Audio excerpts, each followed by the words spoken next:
Why would anybody want to work for free? Lots of days of planning, a full day of work, and then hours and hours of post-production and video editing. Why?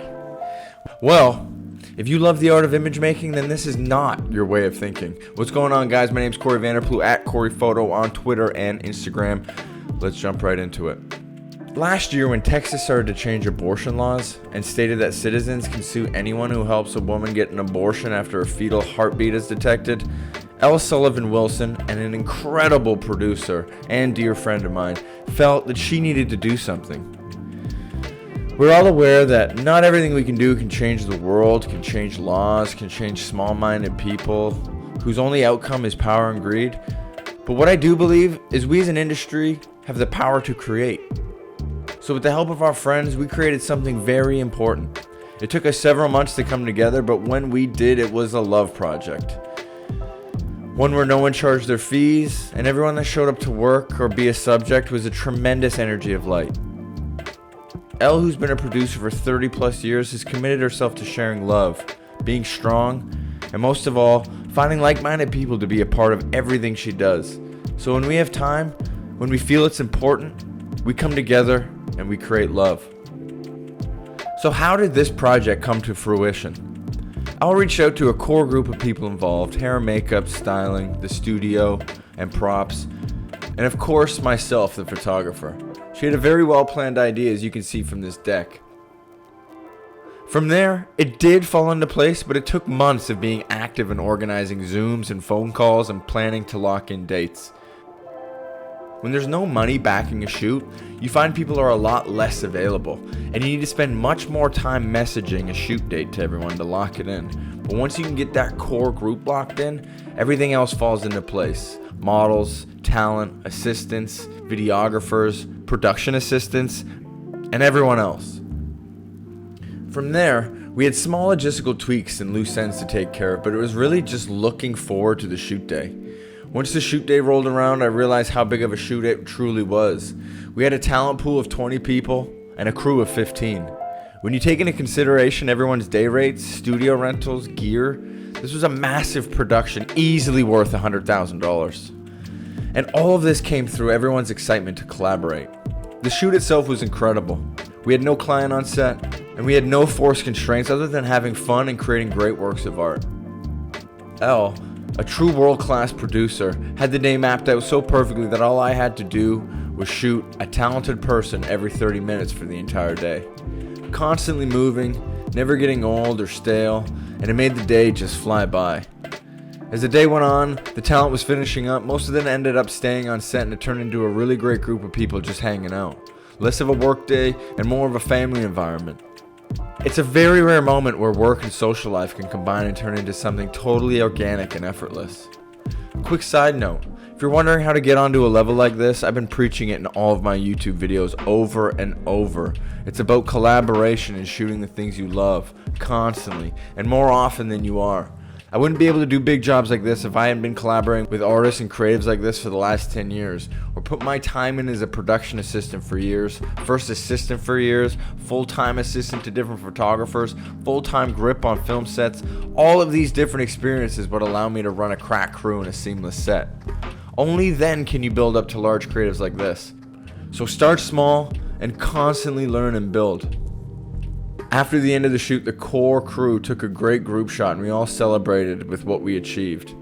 This shoot could not have happened without the love and support of everyone you see in this photo.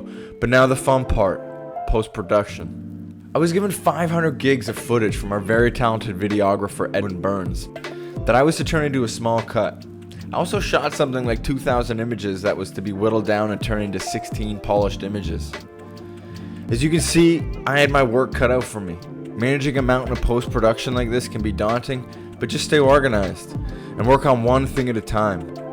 Since the footage had to be shipped to me, I could work on the images first. I narrowed them down to my favorite 100 images, shot them off to our lovely producer Elle so that I could get some feedback, but I also knew 3 images that were clear-cut finals, so I began working on those images right away. By the time she hit me back with her favorite selects, I was in full swing in post-production.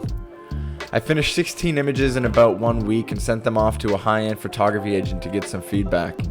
She works a lot on advertising, so her insight was invaluable. She told me to make the images a bit more raw, to follow a trend which is exactly what advertisers, clients, and creatives are looking for these days. And that's exactly why I did this job, in order to have it in my book so advertisers, clients, and creatives can see. After that, it was editing time. I spent a full day sifting through footage, logging and capturing and organizing all of it. But because the work was so good, it was very easy to find good clips for a small edit. And all of the footage was used for this video. There's no quick way to scrub through footage. Unfortunately, you have to either hire someone or watch it all yourself. And I watched it all myself. I made a 1.5 minute edit that everyone seemed to love with only a few small tweaks, and now boom, I'm done with post-production. But now what? How do we show the world? How do we tell people about this? Well, my first thought was to submit this to a magazine or publication. I shipped it off to about 55 publications, all with individual personalized emails, and none of them stuck. Out of 55, I got 10 responses saying they loved the work, but it just wasn't a good fit for their publication. It happens, especially with a politically charged story like this. You're bound to get some hesitation. P.S. Drop a comment below if you're interested in learning how to submit work to publications and huge social media accounts to give your projects and work a little bit extra legs. I had a long chat with Elle, and she decided that we would just do a big social media blast. Funny enough, on 2/22/22, February 22nd. It felt right, and we would have about 30 people from our crew doing the same. So it might even be more effective than if just one publication had posted it.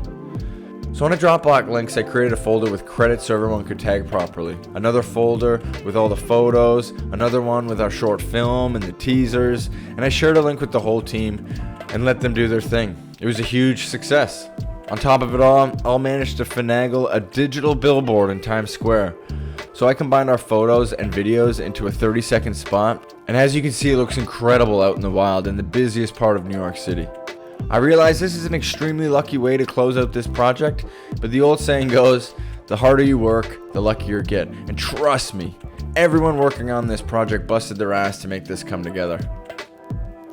Thank you very much for watching. If you have any comments or questions about this process, just drop a line below. My name's Corey Vanderplu at Corey Photo on Twitter and Instagram. P.S. If you want to support me or keep these videos going, just check out my Shopify to pick up some signed edition prints, or better yet, head over to my OpenSea to buy some digital art. Every NFT you buy comes with a signed edition print. If you're still confused by NFTs, drop me a line as well. I would be happy to spill some knowledge. Happy shooting, everyone.